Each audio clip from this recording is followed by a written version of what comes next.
అందరికీ నా హృదయపూర్వక నమస్కారం.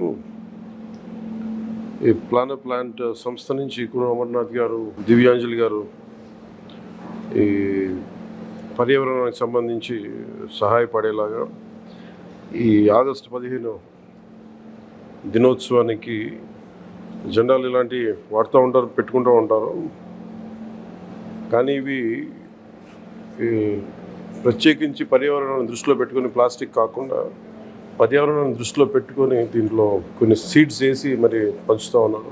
ఇలాంటి వారి ఉత్పత్తులన్నీ కూడా పర్యావరణానికి ఉపయోగపడేలా ఉన్నాయి. వారికి నా బెస్ట్ విషెస్ తెలియజేస్తాను.